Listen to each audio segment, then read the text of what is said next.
The issue we're really discussing today, and Senator Lujan raised it, I think, significantly, is some of us have a hard time understanding how a company that made $21 billion in profit, a company that enabled you and your associates to become multi-billionaires, a company that would not have developed this vaccine without the help of the taxpayers of this country, now comes before the public and says, oh, by the way, we want to quadruple prices, which will mean that the deficit goes up or taxes go up because of the increased expense that Medicare and Medicaid and VA have to pay. So I concur with Senator Lujan about that issue. I want to ask you, earlier, in response to Senator Smith, you talked about negotiating prices. Am I hearing from you that, in fact, you are prepared not to charge $130 for a vaccine to the U.S. government, but less than that? Is that what I hear? What I'm saying, Mr. Chairman, is there's a list price. It depends if it's a single-dose product or pre-filled syringe product. There's a list price around $130. And then with different customers, there are going to be discussions. But, you know, that's an issue that many have raised.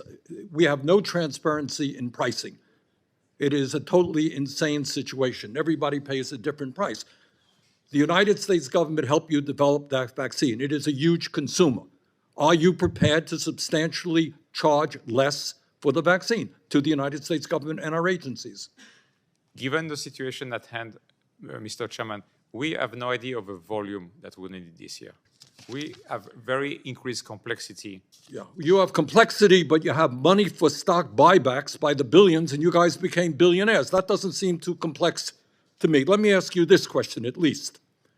The United States pays, the people in our country pay the highest prices in the world for prescription drugs in general, something this committee will work on. Will you at least tell us today that the price you are charging for the vaccine will be lower than what other countries around the world are paying? Or once again, we're going to pay the highest prices? So, Mr. Chairman, the price will depend on the value in each country. The cost of healthcare is different in each country. That's not the answer. That's a whole, all right. I'm asking you a simple question. Your vaccine was developed with the help of the United States government. I am asking you whether or not we're going to continue to pay the highest prices in the world for that vaccine. I understand everything is complex, but I also understand you have money for stock buybacks and exorbitant compensation packages for yourself. Will you at least tell the taxpayers of this country that the price we pay for the vaccine will be less than other countries? I cannot say that the price will be lower than other countries. All right, let me ask you this. You know, when you talk about value, it's an interesting philosophical concept. In your judgment, what does value mean to a woman who lost her husband because the family cannot afford the price, the outrageous price of a prescription drug? Is that a value that we should consider, or is that a value that we should consider? We believe in access, Mr. Chairman. And as I said, our products, we're going to work really hard for the uninsured, that they are available for no cost. And I understand. I'm maybe asking you a broader question than just Moderna. Senator Markey mentioned Pfizer having a cancer drug for $175,000, I believe is what he said. All right? Another company. That's another company, of course, I know that. But I'm asking your statement. You talk about value, and the value is, well, we've helped the economy and we've done all these things. True enough. But what about the value of the human lives that are lost or the suffering while companies make billions and people can't afford the price? Is that a value to be considered? Of course, Mr. Chairman. We need to work together, industry and the governments and all the players in the healthcare system, to figure out how do we make sure the products are available. I completely agree with you. We work hard to make medicine and to do science to help people. So I agree with you. Well, you raise an interesting question. Okay, and Senator Cassidy, and Senator Romney talked about it. Now, tell me this, and this is kind of a value issue that I think we should really get into as a nation. Jonas Salk, you're familiar with Jonas Salk, invented polio. Did not make billions for his invention. In fact, he gave it away. And he said, I'm so proud to have created this vaccine to save lives. Alexander Fleming developed penicillin, a huge advance for medicine, saved, what, millions of lives? Frederick Banting sold his intellectual property for $1 for insulin. All right? What do you think about those guys and those scientists who said, you know what? Our function in life is to create wonderful drugs that will ease human suffering and save lives, not to become excessively rich. Do you think they were crazy?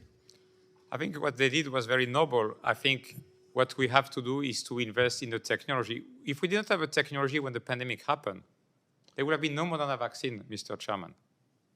Look, we all agree that we need the technology, but what I am asking you, and some of my friends here are saying, is that the only thing that motivates you is to become a billionaire. That's not true. All right, but then can we have a science where people get paid well? I have no problem with Moderna making money, but you're hearing here massive cash paybacks, you becoming a multi-billionaire. Should we develop a counterculture, perhaps, which says your motive is not just making billions, but developing all of the drugs we need for the terrible diseases that this world faces? And that's what we're doing, Mr. Chairman. That's why Moderna is a different company. Our number one investment this year is in R&D. As I mentioned, $4.5 billion. How much do you put in stock buybacks? Sorry? How much do you provide in stock buybacks? We have not decided yet as a board.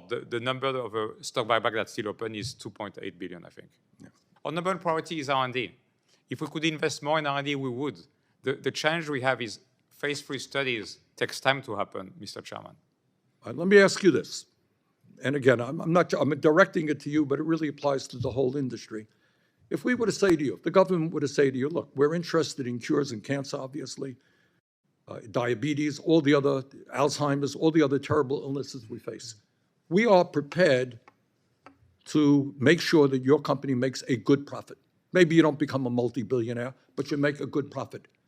And if you develop a cure for that particular disease, you're going to make money on it, but we're going to take the intellectual property and make it available to the whole world so that people all over the world at a very reasonable price will be able to benefit from that discovery. You make money, the world benefits. Everybody affords it. What do you think about that concept? So what is really hard in this industry, Mr. Chairman, is the risk of failure. Most drugs fail. 90+% of drugs in clinical trial fail, as you are aware. And that's what makes it really, really hard. What we want to do is to get access. Let me share, please, a couple examples. We are working on having a plant in Kenya to help low-income country. There's an example of a rare disease called Krigler-Najjar. It's very small, 100, 200 kids. We couldn't find a way to do it, or it'll be too expensive. Right, but if we said to you, all right, we're going to cover, you're not going to fail, you'll be compensated. All right, we're willing to pay you good money. You're going to get rich, maybe not a multi-billionaire. You'll do very, very well. We'll cover the risk.